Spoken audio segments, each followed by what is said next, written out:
W.R. and Daisy, Act 1.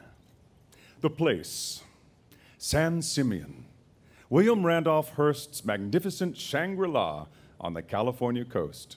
A 165-room castle, high up in the foothills of the coastal range of mountains.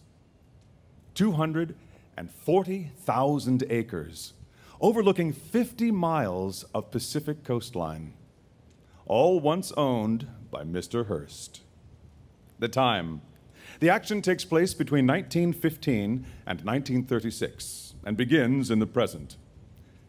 Down at the bottom of the mountain, below the castle, hundreds of visitors line up daily to see the place where Hearst and Marion Davies lived, where every weekend, movie stars and world leaders came to party. The next tour is almost ready to leave. A tour guide enters. Good morning. Good morning. May I have your attention? May I have your attention, please? The 8:30 a.m. tours are ready to leave. Tour 1 will load at gate 1, and each person must have his or her own ticket. Some of you have been asking how long is the bus ride. Well, you can see in the morning sun the castle, though he called it the ranch house. I'd better warn you, there are 150 steps to climb and a half-mile to route to walk. I shouldn't say more. Not right now. You've probably heard the gossip. They're spreading it still. About him and her. About her and him. About the lives they lived that we can only imagine up there on that shining hill.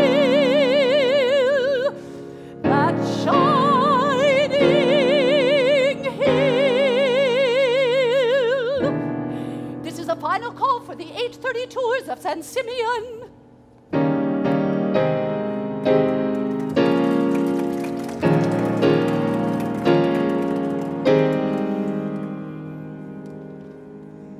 Lights come up on the library at San Simeon, revealing William Randolph Hearst looking over a set of blueprints.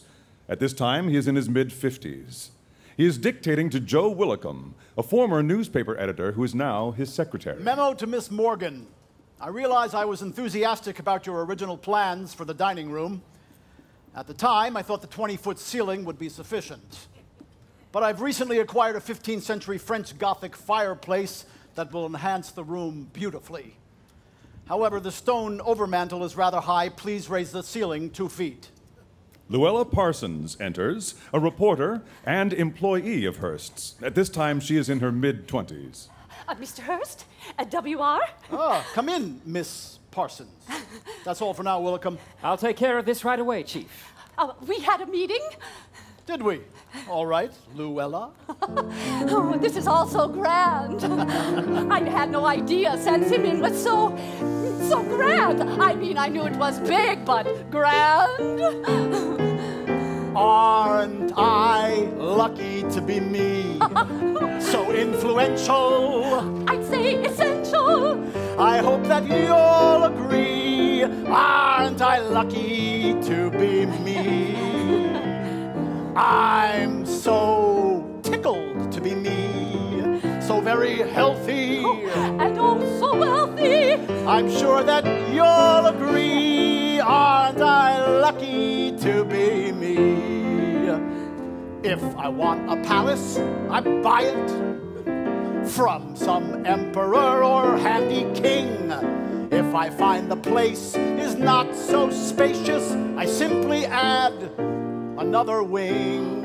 Isn't that wonderful? Isn't that grand? To own another palace and all the surrounding land. And you live here all alone. I mean, with Miss Davies, of course. Aren't I lucky to be me? She is so graceful, she is so tasteful.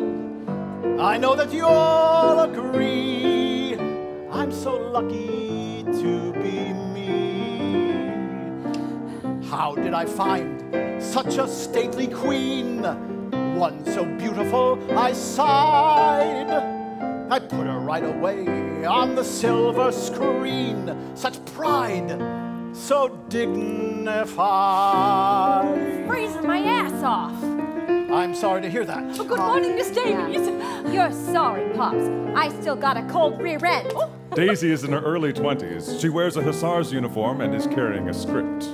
Oh, Miss Davies, I'm Louella Parsons. When the heating system is finished. Is anything ever gonna be finished in this place? I'm so happy to meet you. When I feel it's right. Oh, let me know. I'll throw a party.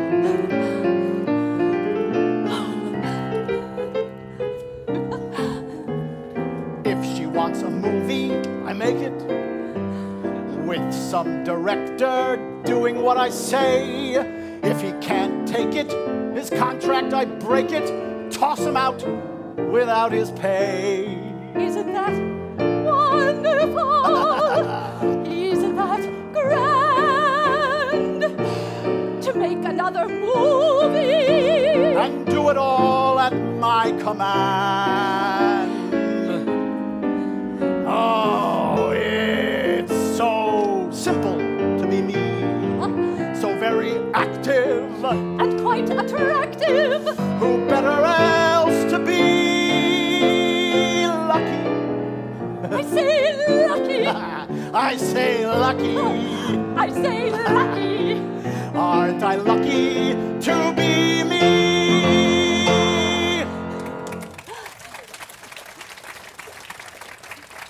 Oh. Is that your script?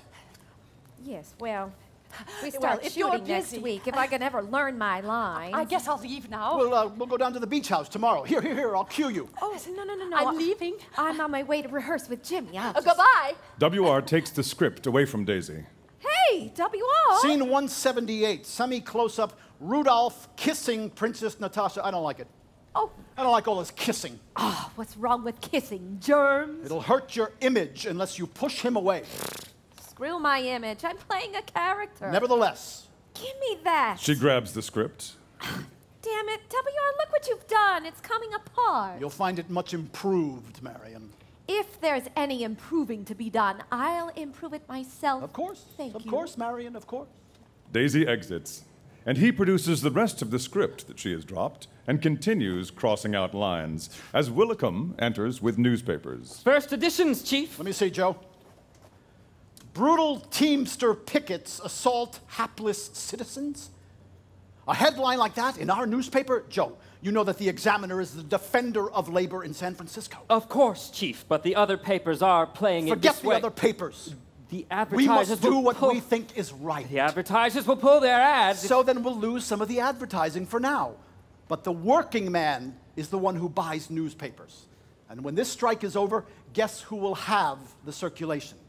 And then the advertisers will have to come back. You tell Greathouse, I want him to do the moral thing. Yes, Chief. And Joe, you used to be an editor. You know that we run our papers so that when the reader looks at any of them, he's going to say, oh, gee whiz. There's not a single gee whiz here until page 5. Lights come up on Daisy, rehearsing a fencing duel in the San Simeon gym. Take that, and that, and that, Count Olaf. Jimmy Love, an actor in his 20s, enters. Both are wearing hussars' uniforms, fencing masks, and hold épées. Take that, and that, and that, Oh, Count Olaf. not quite yet, my lady. Oh, this thing is still tight in the crotch. Can you tell? You look very nice. They both take their masks off. WR likes me to do these parts where I dress in men's clothes. He says it makes me look more feminine. I'd say you don't need any help for that, Daisy. You know, why do people call you Daisy? Oh, that's just a nickname Connie Talmadge hung on me. Huh. Of course, my family never called me that. My father's too dignified. He's a judge, you know. Really? A judge? How'd your father get to be a judge? Oh, the regular way. WR fixed it. I should have known. Oh, you are cute, Jimmy. I'm cute. But am I ever going to get anywhere in pictures? Of course you are. Just keep punching. I am. I am. Daisy starts to put on her mask. Why don't we try it without the masks? Oh, God knows I can't act in this thing. If you call what I do acting. I hate it when you put yourself down. On guard. Daisy? Why do you do this? It's not really your kind of picture. Oh, WR says I know he wants you to, but why do you let him put you into things that aren't right for you? Well, way back we kind of made a bargain. I'd get anything I wanted. And what did he get? Me. And did you get everything that you ever wanted? She drops the épée. Oh, damn it, I'm so clumsy. No, you're not. You're good at anything you do. Who taught you to put yourself down? Your family? Oh, hey, don't say a thing like that. I love my family.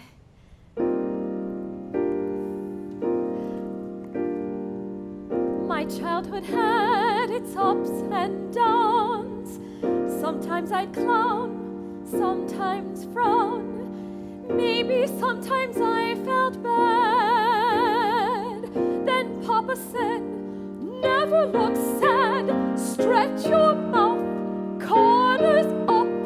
Make yourself be glad. 'Cause no one in this world will like you if you let yourself be blue. You've got to sparkle, Marion. Sparkle, Marion. Sparkle. And I always, always do. Who's the girl who's up? It's Daisy. Eager as a pup. It's Daisy. All she has to do is smile through the days ahead. She'll laugh instead of sighing's not her style, not Daisy. Crying won't beguile like Daisy. All she has to do is smile, then she'll be happy, happy, happy, happy, happy, happy all the while. Sighing's not her style, not Daisy. Crying won't beguile like Daisy. All she has to do is smile, then she'll be happy, happy, happy, happy, happy, happy, happy, happy, happy, happy, happy, happy, happy, happy, all the while.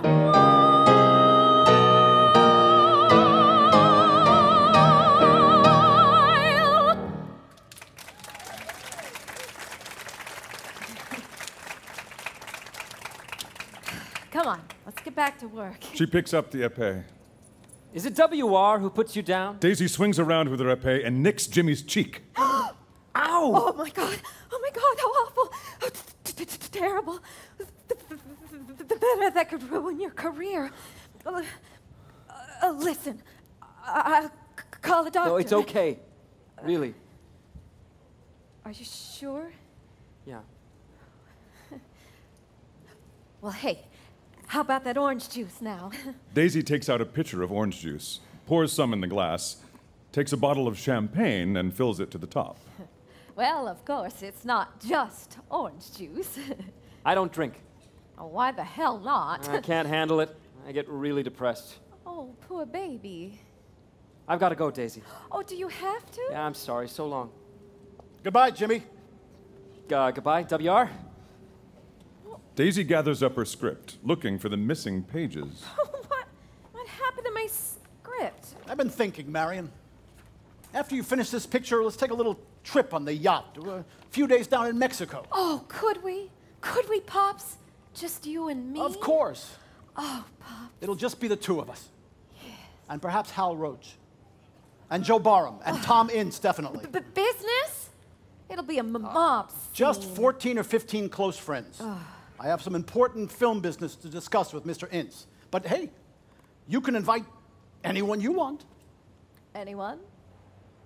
Okay, Charlie. You had Mr. Chaplin next to you every meal last weekend. Oh, Charlie's harmless. All he ever talks about is you. He said you could probably be elected president. Perhaps, if I wanted it. However, no one's asked me. But if they did ask, would you? We'll cross that bridge when I build it. Charlie told me about the Spanish-American War, too. I didn't know you had your own war, W.R. Your Mr. Chaplin exaggerated. I just did my patriotic duty. The brave Cuban people were trying to throw off the shackles of the Spanish tyrants. Merely used my New York Journal to alert this country. Spanish troops feed Cuban prisoners to sharks. Spanish imprisoned nuns roast 25 Catholic priests alive. Charming. I don't remember anything about that. When was that? 1898. Good grief. That's the year I was born. But no one cared. WR takes off his jacket, hangs it on a coat rack, puts on a Rough Rider hat. No one cared. Not President McKinley, not Mr. Joseph Pulitzer, not Congress. Joseph Pulitzer and his New York World and its 800,000 circulation. Well, I cared. A forest camp in Cuba. WR sits on an ammunition box, writing. The sound of artillery booms in the distance. With the Army, in front of Santiago, July 1st, midnight, by William Randolph Hearst. Tonight, as I write, ambulance trains are bringing wounded soldiers from the vicious battle around the little village of El Caney. Santiago is ours, although hundreds of men have to die on the field before we take possession. Back in the newspaper office. Willicombe, where are Remington's photographs? He sent this wireless. Everything is quiet. There is no trouble. There will be no war. I wish to return. You send this to Mr. Remington. Please remain. You furnish the photographs. I'll furnish the war.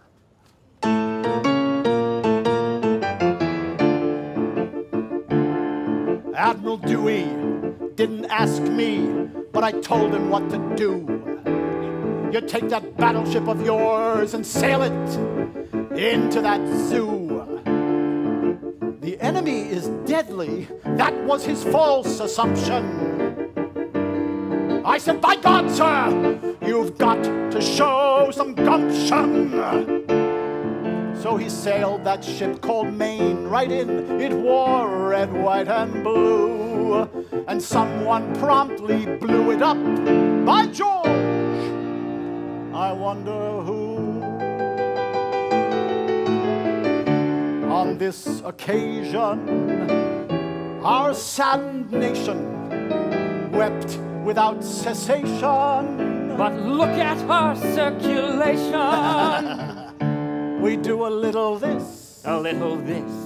We do a little that. A little that.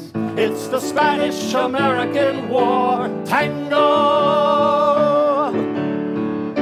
We do a little this. A little this. We do a little that. A little that. It's the Spanish-American War tango.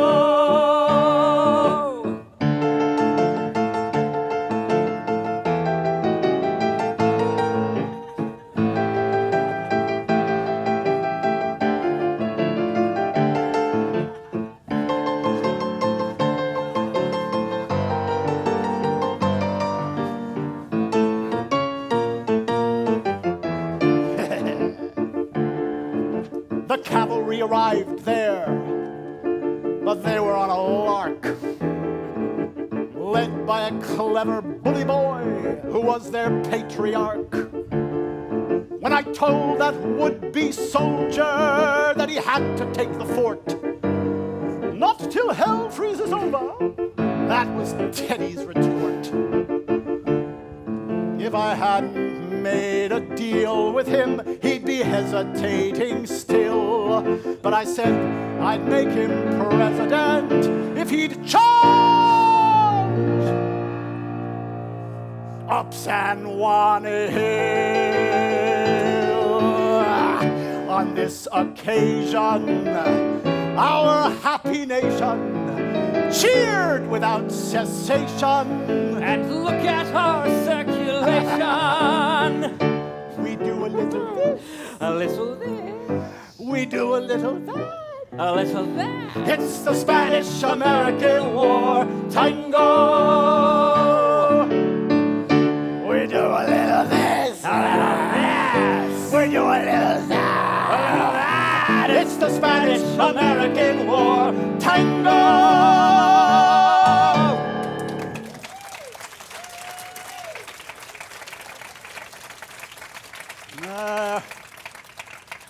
Those were the good old days. No warfare between mechanized monsters, just regular fighting and honest news. And we beat the pants off Mr. Joseph Pulitzer's New York World. 1,025,000 copies of my journal daily after that. Ha! The light goes to black. In the nighttime darkness, the sound of seagulls crying. Across the deck of the yacht Oneida, a beam of light projects the end of a silent motion picture. Silhouetted against the screen are W.R., Daisy, Louella, and Tom Ince, a motion picture producer, watching. The audience is going to love you, Miss Daisy. Wouldn't you agree, Mr. Ince? Oh, absolutely. That picture's going to clean up at the box office, WR, no doubt about it. The projector light ends as the lights come up on the deck. Oh, this is all so thrilling. I've never seen a movie on a boat before. That's because it's a yacht. Congratulations, Marion. Now, if you'll excuse Tom and me. A waiter crosses with a tray of martinis. Instead of a drink, Daisy takes the tray. Wait, what are you doing? I thought we were gonna party. Mr. Ince and I have some business to discuss, and Marion... W.R. looks at the tray. Daisy puts it down. Ever since we've been aboard, you've been discussing. It's disgusting. You know, Miss Davies, you're the reason I'm here. Daisy shoves the glass in her hand. Oh, thank you. Down the hatch. Oh, yes. Why don't you write about W.R. and me? Oh, we all know you had a distinguished stage career before you and the... Are you kidding? Oh, I was just a little old chorus girl. It was the Follies. W.R. always went for the chorus girls. Millicent? You know, his wife. Oh. She was one. She finishes her drink, picks up two more, hands one to Louella, who now holds two. Mud in your eye. That's Millie. From the chorus right to Mrs. W.R. La-dee-da. Oh, who cares? He married her way before my time. And then you launched into your movie career. Now she's so high society. The 400, don't you know? Attending the opera. La la la la dee da. Whoops. Hi. Daisy reaches for her glass. W.R. puts his hand over it. A foghorn sounds. Oh, I think the fog's coming in. Lights go down and come up on W.R. in the library at San Simeon. Willicombe enters. Have you talked to the doctor about Tom Ince? He understands. There shouldn't be any trouble with the medical certificates. Anything else? I paid the crew off and hired new men to bring the yacht back up the coast. Good. If you and Mr. Ince had been able to conduct your business alone without going on the yacht with Miss Davies... Joe, what happened, happened. Now, is that it? A paper in San Diego. They're planning to run a series of articles on the death. Well, we can't have that. Take care of it, Joe. We might have to take over the paper. Well? The phone rings. Yes, Miss Lipscomb. Just a moment. It's the publisher of the Los Angeles News returning your call. Roger! Hello there. Yeah, how are Betty and the children? Good, good, good. Wanted to talk to you about your early edition. The reporter who wrote that was a little rash, don't you think? I assure you, Mr. Ince's death was natural. Look here. When it comes to things like this, well, I'm sure none of us is so pure we want to start pointing fingers.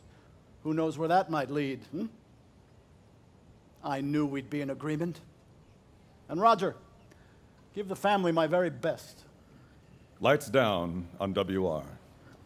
The phone rings in Daisy's bedroom. Daisy picks it up. Oh, hi, Lippy. Oh, sure, put him on. Ah, Mr. Chaplin, the celebrated English actor. I was just hoping for some stimulating intellectual conversation. Oh, Charlie, Charlie, it's such a fucking bore here when nobody's around. WR, oh, he's in the East. Everything's been sort of strange ever since that dumb yacht trip. Oh?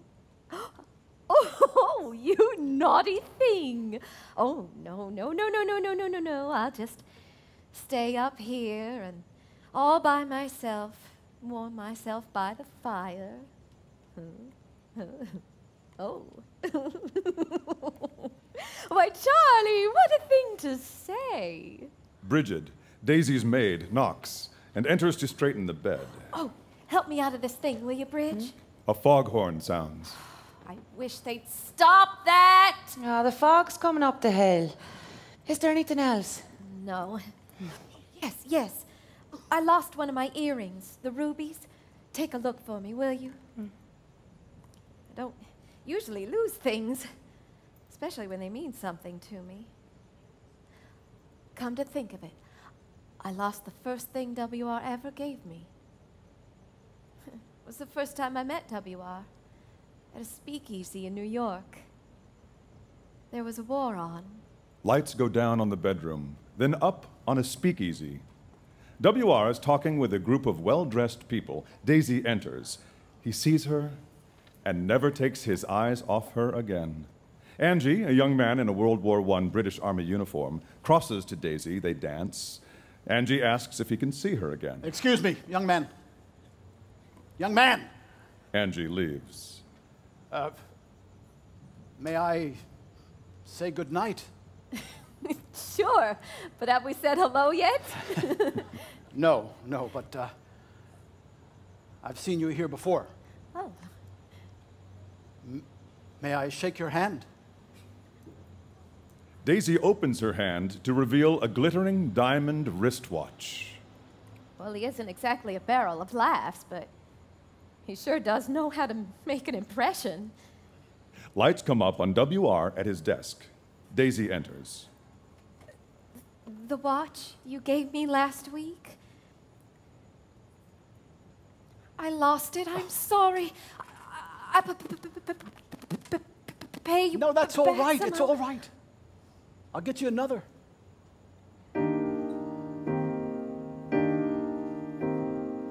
I'm much older than you. You may not love me now, but I can take care of you as few others can. And because of our ages, you'll always be young on the pages of my life's plan. You mean we're gonna get married? I'm already married. Oh. When you walk into my room lights up. When you smile, your gammon smile, it's brighter still.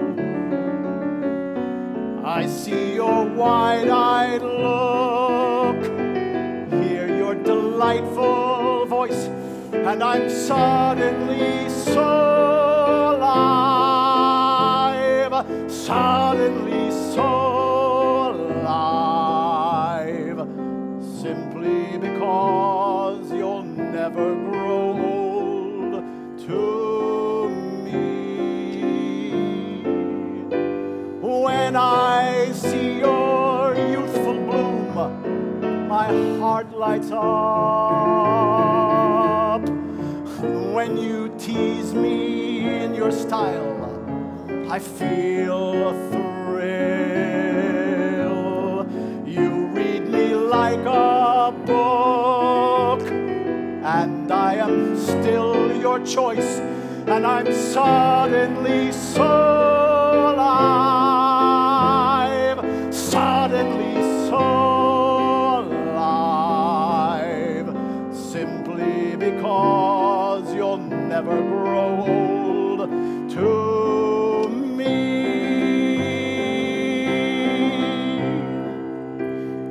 There has come a time in my life, I have reached a certain age. I can be the man of the hour with authority and power. I can be the man of the year, praised both far and near. Yet there's something missing. I need something more.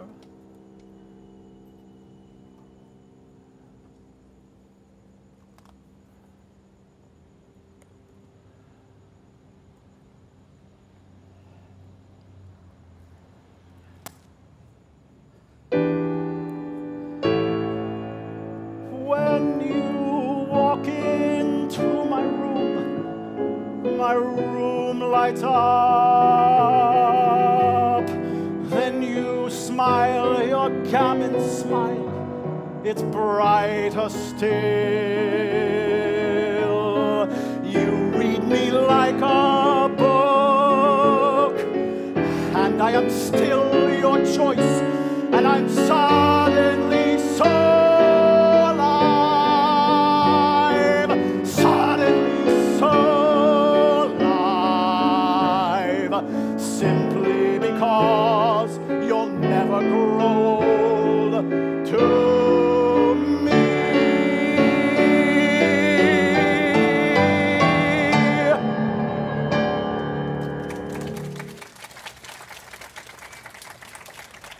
Lights down on WR.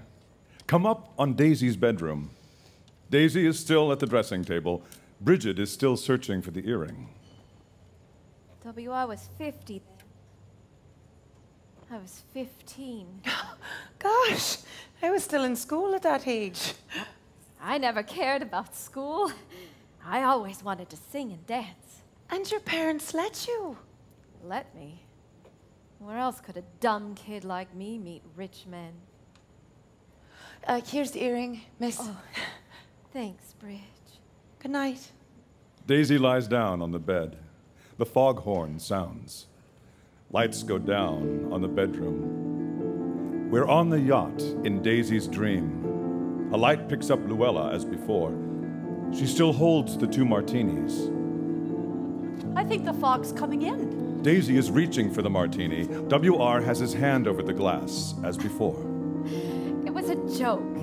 Can't you take a joke, WR? It was not funny. WR throws the glass over the rail. Party pooper. We are not gonna let him spoil the party, are we? Daisy takes one of Louella's drinks, looks around for guests, focuses on Ince. Are we, Tom? Let's you and me dance. WR seemed very upset. Oh, he'll get over it. If the circumstances were different, I would be very happy to. But I have business to do with WR, excuse me. What's this? First he goes, now you go. Where are you going? It's late. I'm going to my cabin. What a good idea. Daisy finishes her drink, tosses the glass overboard. She goes off into the darkness after Ince. Miss Davies, I don't think... Marion? Daisy? Maybe that's not such a good... Oh, dear. Lights go down on the yacht. Come up on the bedroom. Daisy is asleep. The phone rings. What? Oh, Daddy. Oh, WR, I've been so good it hurts. When are you coming home? Where are you anyway? A light comes up on WR's hotel room. I'm in Spain. There's a 16th century chapel here. I'm going to buy it, ship it home. You've already got $40 million worth of that crap. Come on home to me, Daddy. I'm lonesome. I can't just yet. The boys want to see... Oh, you've got the boys with you. Well, What, yes. all 5 out of school? Of course. Millicent thinks I should spend more time with them. Oh, she does she? And where is Millicent? Actually, she's here at the hotel. Marion, are you there? Marion, we have been over this before. I do not want you to think that there is any... I don't think. It's part of my charm. You're going to stay at the ranch until the picture starts shooting, aren't you? I'll have Miss Morgan design a new heating system. You won't be so cold. Oh, don't you worry about that. I'll find some way to keep warm. She slams down the phone, takes a gulp of champagne, and walks off. Millicent Hearst, WR's wife, joins him. Will you be staying? Yes. It's not just that you don't see enough of the boys, William. It's your way of life. Those terrible parties at San Simeon with those movie people and that woman. Why are you bringing this up now? Well, frankly, I didn't think it would go on this long. You're so much older than she. Eventually, she'll leave you. Stop it. I don't want to hear any more. Don't push things, Millicent. Or? As you're so fond of reminding me, I was once on the stage, too. I know chorus girls. How faithful do you think she is to you even now? Completely. Oh, William. Even you must occasionally think about how much less complicated life could be for you without millions of people gossiping about your life at San Simeon. Wouldn't it be simpler to be with your family and a wife who is loyal? Lights down on WR. As lights come up on Brigid, Willicombe enters. Brigid, Yes, Mr. Willicombe. I have something for you. He gives her a $5 bill. Why, thank you, Mr. Willicombe. But what's this for? Oh, just because you've been very helpful to Miss Davies in the past. By the way, did Mr. Chaplin visit Miss Davies' room last weekend? I'm sure I don't know. And I don't believe Miss Davies would ever do anything like... Oh, Brigid. Too many people think she's some kind of a saint. You'd be surprised at what she'd do. No, I wouldn't. 4 years ago when I was sick, most employers would have dumped me. She saw I got real good care and paid my wages the whole time. Now, if there's nothing else, Mr. Willicombe, I have work to do. And you can keep this. Damn. Lights down on Willicombe. Up on WR and Louella. What do you want to see me about, Louella? Some trouble with the column? Oh, no, that's just fine. Really fine, really. Actually, it's one of the most popular columns running in the Los Angeles Yes, Herald. I'm aware of that. Keep up the good work. Actually, I've been thinking about that yacht trip with you and Miss Davies and poor Mr. Ince and others and me. You don't want to lose any sleep over that, Louella. Oh, of course. But you know, people keep asking me what happened to poor Mr. Ince because I was there. But, Louella, none of us knows what happened. Oh? Lights go down on them. Up on Daisy, reclining on a lounge. She holds an empty martini glass. What's taking so long, Brigid? Coming, Miss Davies. Brigid enters with a martini shaker on a tray with another glass. About time. Brigid pours Daisy's glass half full and starts to put the shaker back on the tray. Hey, why so stingy?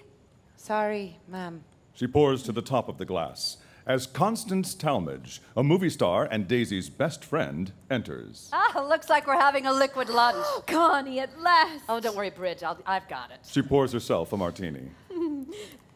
Cheers. Oh, I ran into your sister in Beverly Hills. She told me your mother's ill. Yep. Well, I got the idea you never got along very well with your parents. How come? How come? Well, for one thing, they sold me. Mud in your eye. Oh, take it easy, Daisy. I was 15.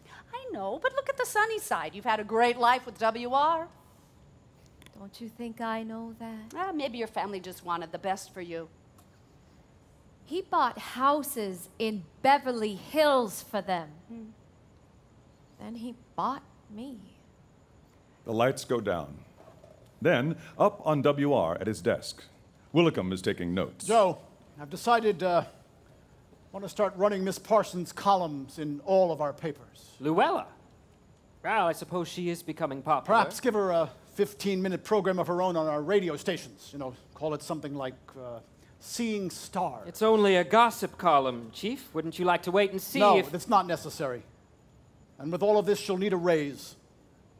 Say 25% for now. Really? Really. I think that's all, Joe. All right, Chief.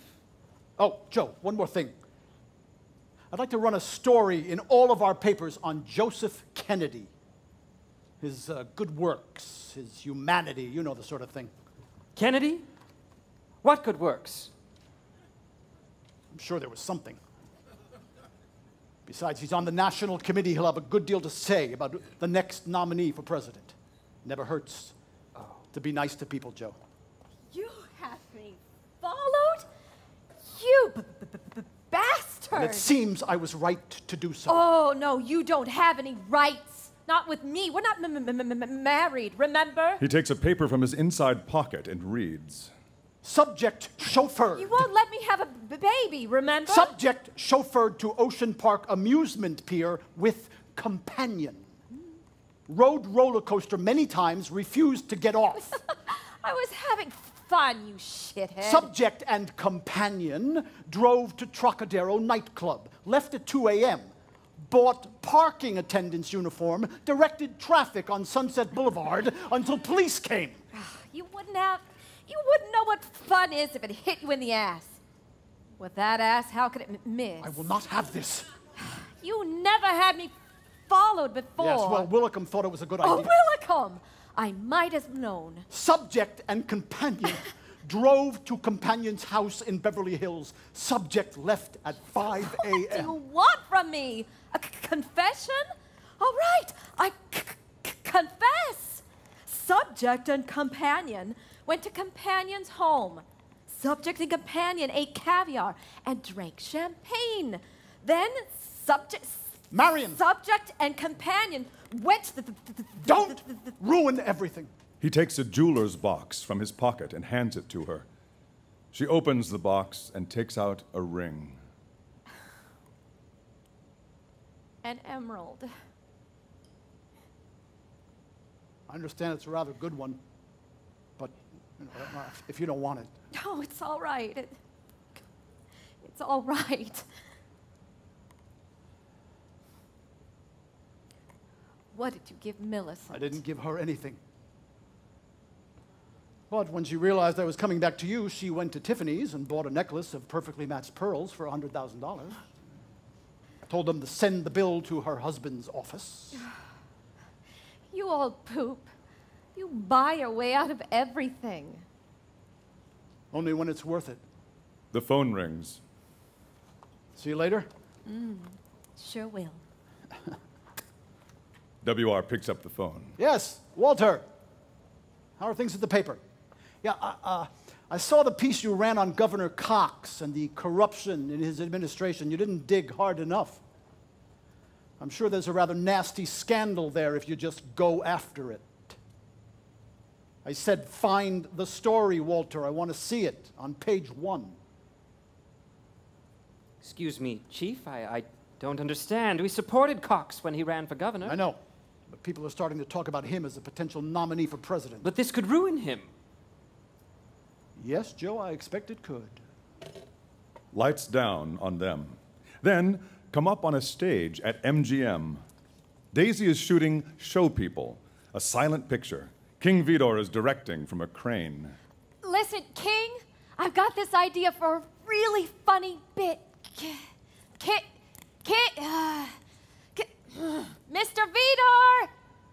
would you knock off with the goddamn camera and listen to me? Hi, Miss Talmadge. Frank? Oh, Connie. What's going on? How's the picture coming? Pretty well, I think. I'm playing this kind of nutty character, and she's fun. You know what's gonna happen. Wait till WR gets his hands on her. It's always the same. I get the script. It's looking great. My bodice gets ripped. Ooh. My period's late. It looks as though there's lots I can do that I will happily rue. Then WR appears on the scene. His blue pencil edits even the credits till nothing is left as it's been. And the heroine I play is allowed no more to stray, like some never-ending game that always ends the same. I'm the Virgin Marion. I'm oh so frail. My skin is pale, a perfect nail. Where's a holy grail? Everything I do is blessed, except I cannot nurse because I have no breast. I'm the Virgin Marion. I'm oh so sweet. My hair is neat. I'll never cheat or stain a sheet. Everything I do is fine, except I can't have sex because I have no vagina. In that scene on page 18, where I play another dull queen, why can't we let that pass? And I'll take a pratfall on my ass? Fat chance. I'm the Virgin Marion.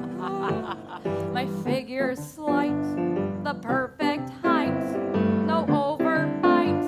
Of course I'm white. Everything I do is pure. But oh, I can't use whips or chains. I might, but I'm the Virgin du jour. Daisy, honey, everyone who knows you knows you're not like that. But that's what I must pretend to be. That's what he insists I am. But who is this mythical Marion? She's not me. She's not me. Sometimes I wonder. Sometimes I dream. Did I miss out? Could there have been someone to love me for who I really am? Simply me. Simply me.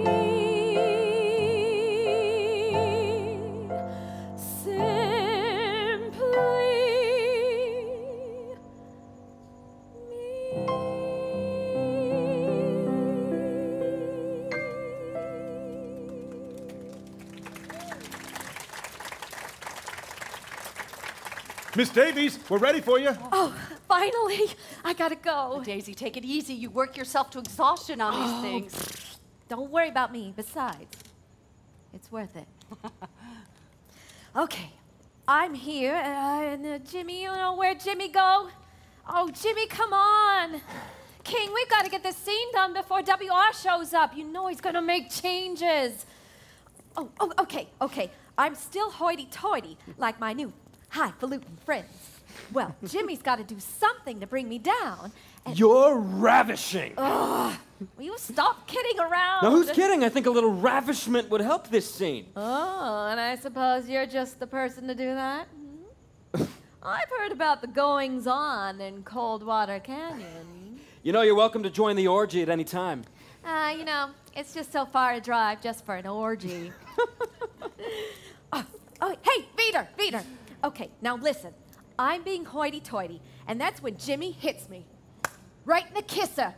With a pie! Beautiful! No pies. Oh, WR, please! No pies. God damn it. Lights go down on the MGM set.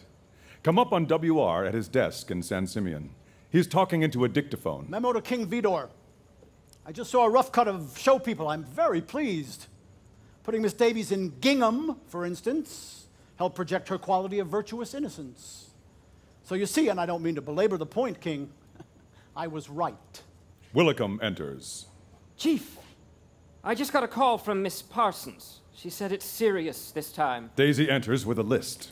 Pops, Marion, what can I do for you? I'm putting together the party next week. I want Groucho and Harpo. Oh, really, Marion? Oh. They're so destructive. All right. I admit they are sometimes humorous.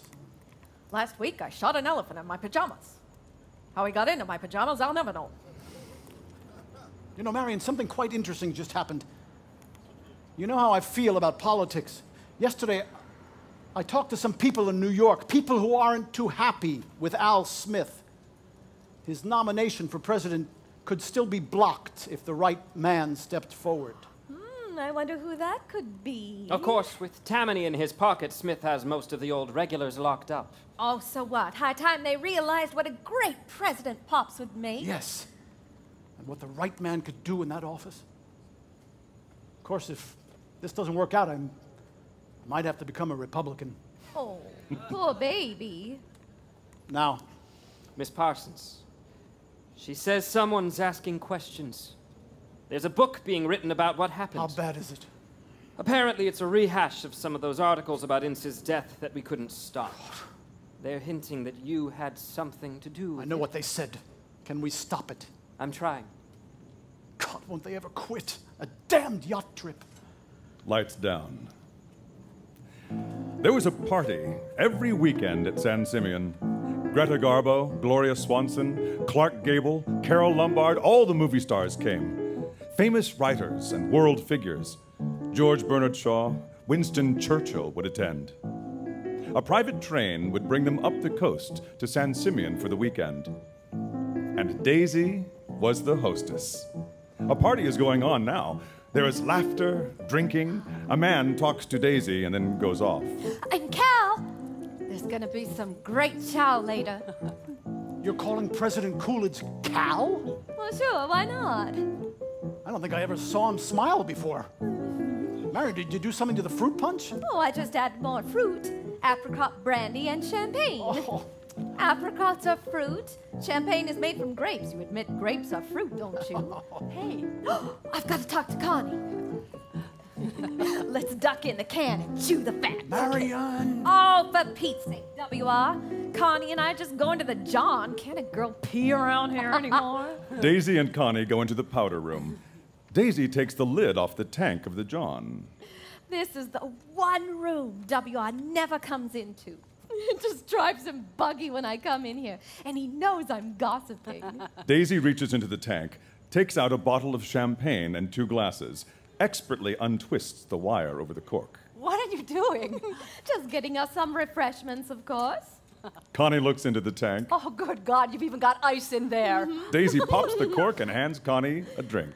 Oh, you know WR, always trying to make me a teetotaler. So, what happened at the reception for the Mountbattens? Oh, nothing. It was dull until...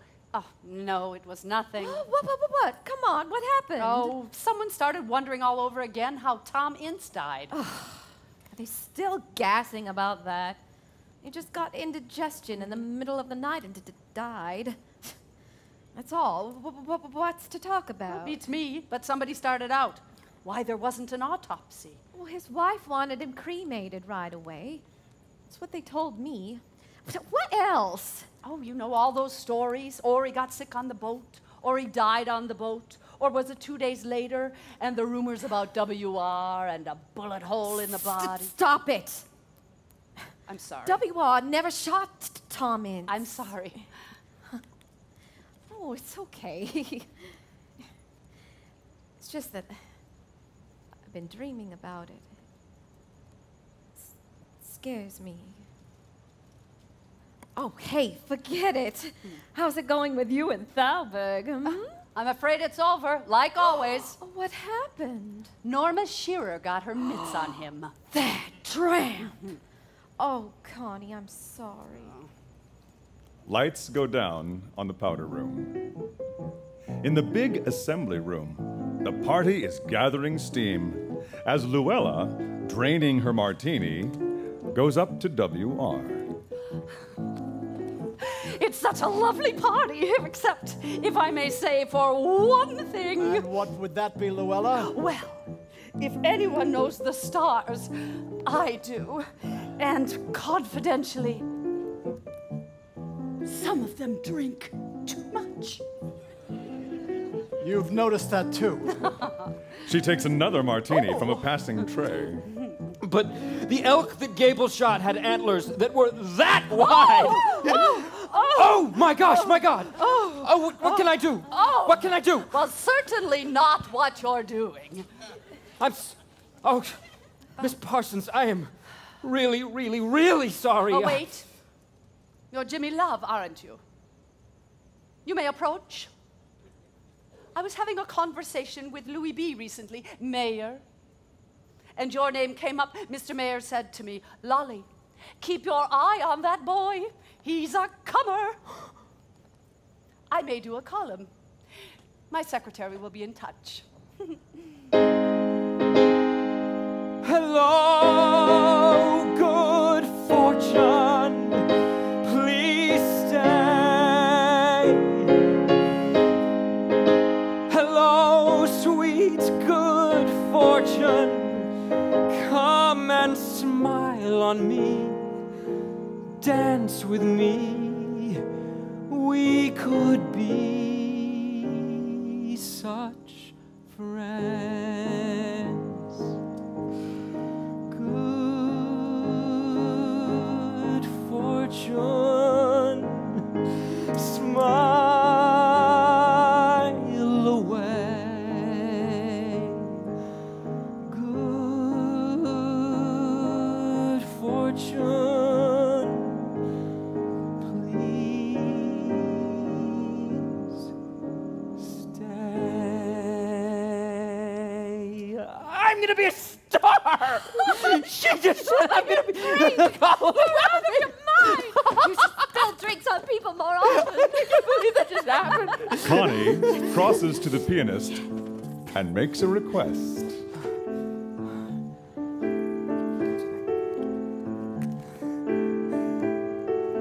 Slow days in June, long nights were empty.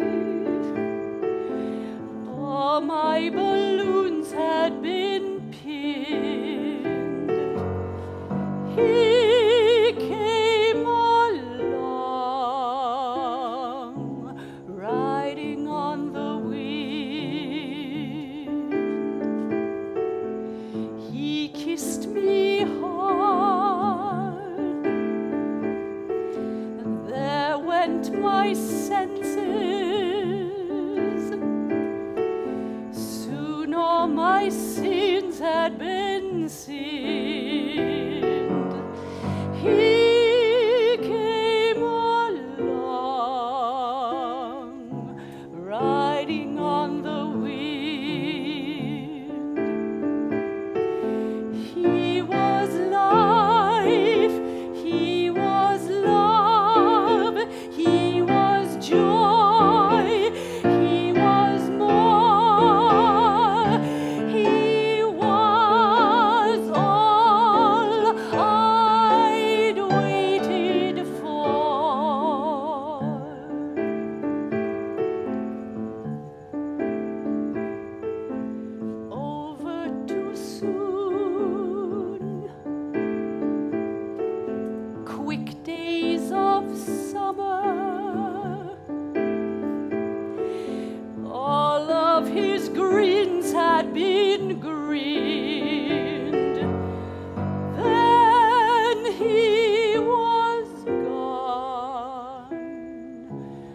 riding on the wind.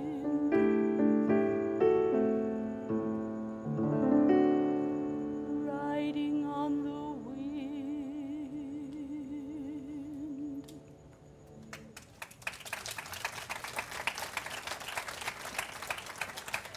Lights go down. Lights up on WR in the library as Willicombe enters. Joe, how is Washington? You told them I'd accept anyone but Curtis for vice president. The National Committee agreed to that. And it's all wrapped up. Not exactly. They insisted on certain conditions. Uh-huh. Yes, no problem with that. Of course. What's this? What question of morality? I always thought it was inevitable, as long as she was here. We'll see about that. Chief, there are some other matters. The phone rings. Millicent is on the other end. Yes, Miss Lipscomb?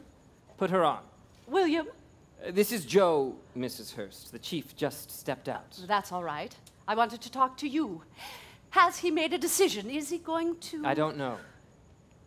He mustn't be allowed to throw this opportunity away. I agree. There's no doubt he could do this if it weren't for her. You've been a good friend for years, Joe. Don't worry, Mrs. Hearst. I'll take care of this. You won't be sorry.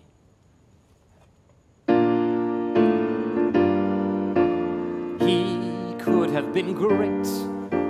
He should govern the state. He could have been president of the nation. I would have been with him there. We'd have made a terrific pair and run this country with imagination. But from the moment they met, that teenage coquette has been a threat. He made her a star, put her on a par with Swanson and Gaynor. Something must be done, and I'm the only one. Nothing could be plainer. There's a mouse in the house. What to do? Here's a clue. Set a trap. It goes snap, and we do the old San Simeon rag. There's a deer in the woods. It's a doe. See it go. Just a shot. Now it's not, and we do the cheery, never dreary old San Simeon rag. This is such a great country. Anyone can get ahead. But if it's at my expense, they'll get the boot instead. There's a swan, it's so wan, watch it glide, what a ride, pull it down, see it drown, and we do the cheery, never dreary, old San Simeon rag.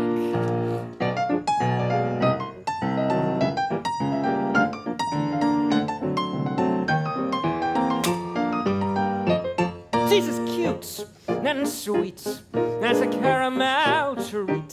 So I'll take that sweetest belle and drop her down the deepest well. She's so pert, what a flirt, and so sly, so am I. Come the dawn, she'll be gone, and we do the cheery, never dreary, sometimes beery. She'd best be leery of the old San Simeon rag.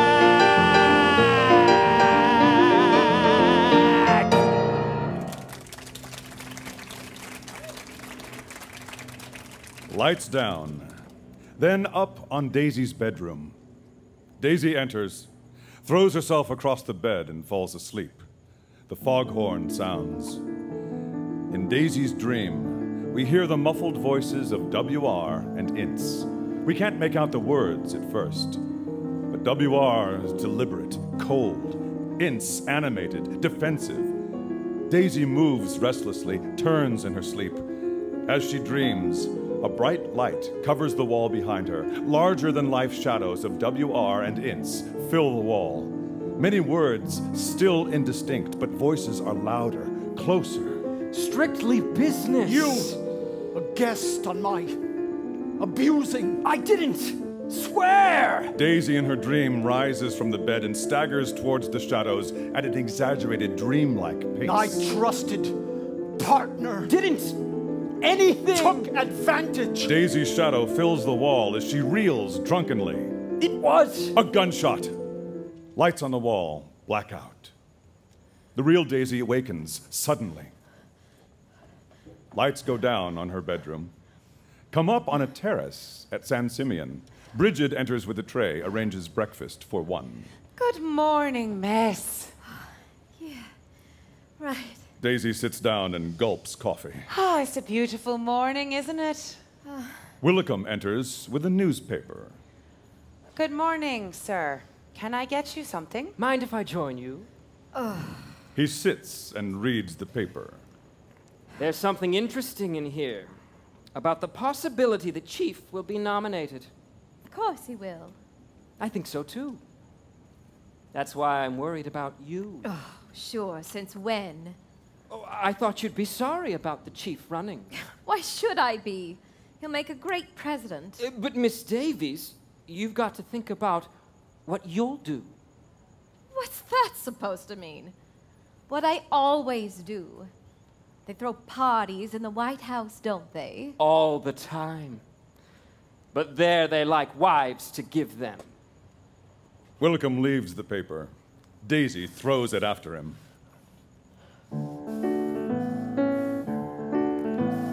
Who's the girl who's up? It's Daisy. Hail to the chief, to the chief. Eager as a pup. It's Daisy. Hail to the chief! Hail to the chief. All she has to do is smile. Hail to Mrs. Chief. Then she'll be Happy, happy, happy, happy, happy.